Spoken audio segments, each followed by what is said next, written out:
Hello and welcome. This is Japan, and on this channel we've done a lot of tier lists about rating people all over the place, but why not the titles? Why don't we talk about the how prestige these titles are at their current value, not like what they've been in long term or whatever. This is the current title, and we'll kind of, I guess, maybe go to the last two champions because some of these have just changed, and it's hard to say where they fit in everything. So let's just start off. Obviously, they have some big titles right off the bat, so it makes it a little bit difficult. But obviously, S tier being the best title to have, and D tier being probably the worst. So let's start with the men's title. We start with the WWE Championship that is currently with Cody Rhodes. It was with John Cena, and then Cody Rhodes before that.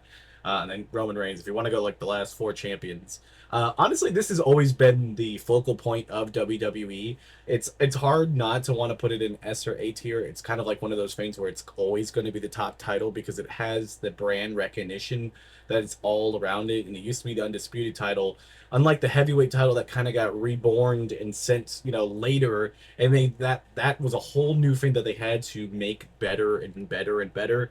But obviously, I think this is the title to have in WWE. It's got to go in S tier. Honestly, with who's currently having it with Cody Rhodes and with John Cena before it still was the focal point of the top, but like it's definitely like kind of gone downhill a little bit of being like it is the like title that everybody wants, but the heavyweight title is catching up to it. This heavyweight title, ever since Seth Rollins originally got it, and now Seth Rollins currently has it, has been a good piece.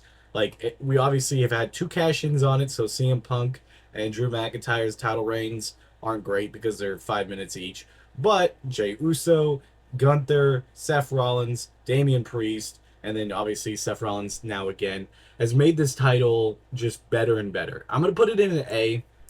It's my favorite title. I own one title belt, and this is the title that I own because I like the design, obviously the best, and it's Seth Rollins. Like this is who I think of when I think of this belt, and I'm glad he has it again to then further this belt. And I think if they do have it at some point where Roman is going after Seth Rollins for this belt, I think it will secure this belt being more legit again because the whole thing that they ruined about this belt was when it was between Cody Rhodes going for the WWE Championship, where he could have gone after Seth Rollins.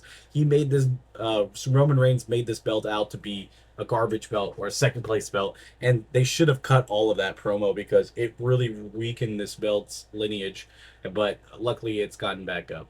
Next up, we have the Men's Intercontinental Championship. Now, this one was weird because I feel like at the all-time height with Gunther having this belt, this was almost an S tier title because it was almost like who cares about it like any of the other belts because Gunther is the man to beat. And I feel like it kind of has been like that. I feel like with Sammy beating him wasn't the greatest idea because they didn't really have much of a plan. Obviously, we had Braun Breaker get it, then went to Jey Uso for his first singles. He didn't hold it for long, then went to Braun Breaker, and then now it's been on Dominus Mysterio for a bit. And I do like Dom with it. I think it's definitely been elevating this belt more and more, but I think I'll put it in a solid B. I do think that it still has some issues that it needs to be worked on, and I think Dom having the belt and whatever storyline that eventually has him losing this belt will help this belt hopefully get back up to its fate. I think definitely somebody big having this belt, like almost like a main eventer that's kind of batting down a little bit, will help this belt. Next up, we have the U.S. title belt.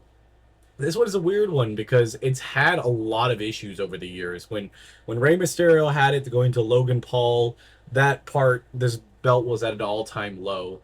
Then all of a sudden, we got to LA Knight. I thought that definitely made it better. I think LA Knight's first run, where he had some, open challenges and stuff like that, it worked out really well. But then they pulled the belt right off of him because they needed it for story. And then obviously now we got went to Jacob Fatu to Solo. I do think the belt is in a pinnacle spot of being out there because it's on the My Family tree. It's around what the Bloodline storyline is going to be. I feel like obviously, Jacob Fatu is going to be going for it. I wouldn't see Jimmy maybe possibly going again for it. There's so many people that hover around that area that I think it's good, but I do think the Intercontinental title is better. So I'm going to put it in C. I do think it has a lot of work, but I think it's in a good spot that it's trending up more and more. And I think Solo, with him being in there, I feel like he should have a decent run with it.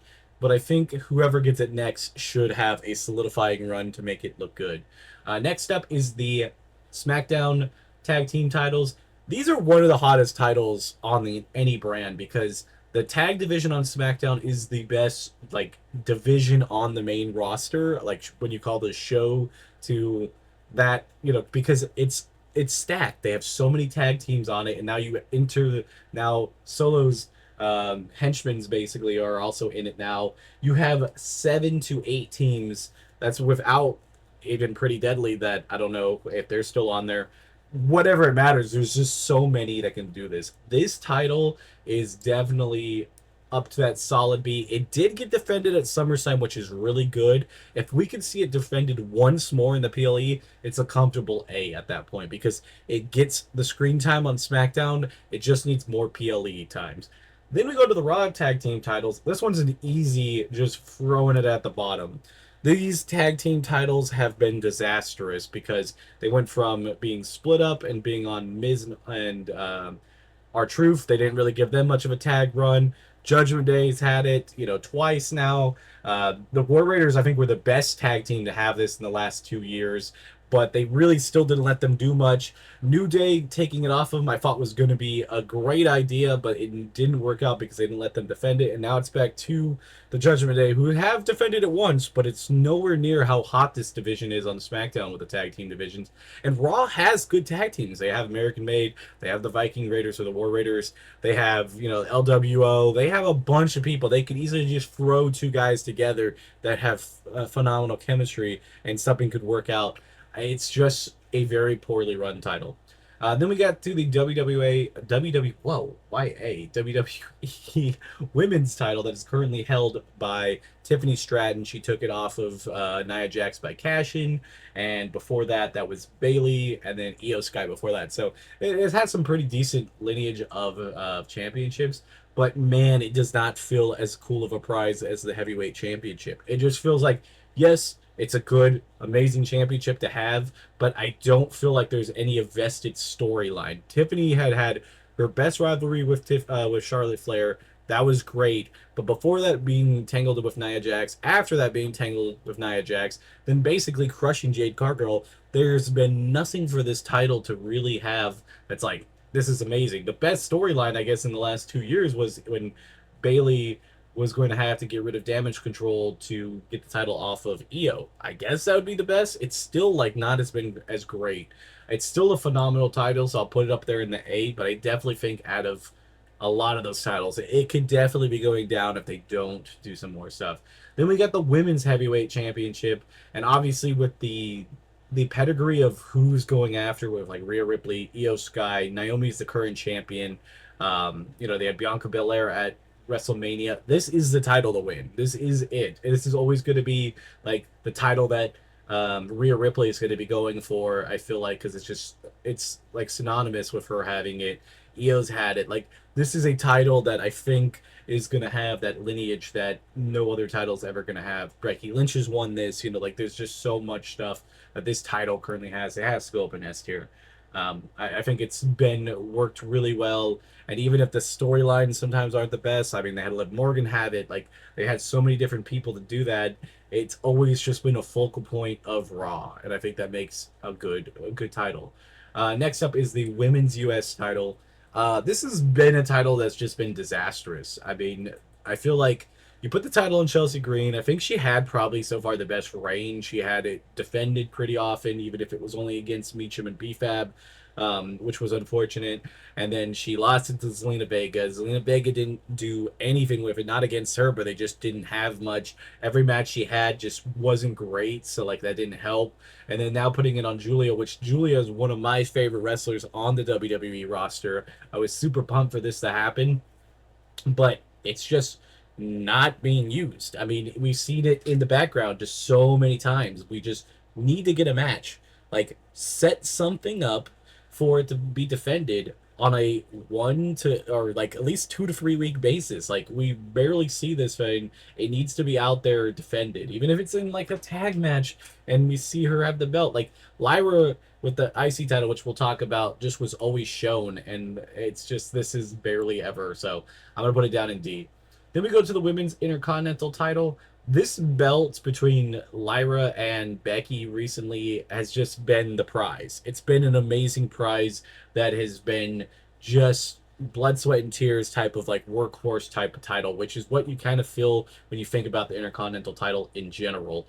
So that being said, this is a just phenomenal belt. Like this is where a lot of this women's mid card could really make a name for themselves, and we haven't even had much time to this belt because when we think about it, it was off of what the Raw Netflix area.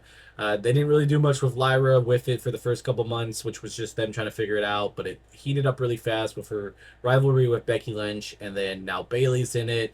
And I feel like if they can get some other roster members in, like Kairi Sane, other stuff like that, I think it will be just a phenomenal belt. So I'm gonna put it up in A. I think it's definitely the just barely got to A, but this is a stunning belt. Obviously, if you're in the locker room, you're gonna want one of the two big belts for the women. But this IC title belt is rocking up there that you have something behind your name, and I think it's a good idea. But yeah, that's how I feel rating the belts. Tell me how you guys feel. If you guys think it's a little bit different, obviously a few of them can change here or there. It's just my opinion, but this is what I think of it. So I will see you guys in the next one. Bye, guys.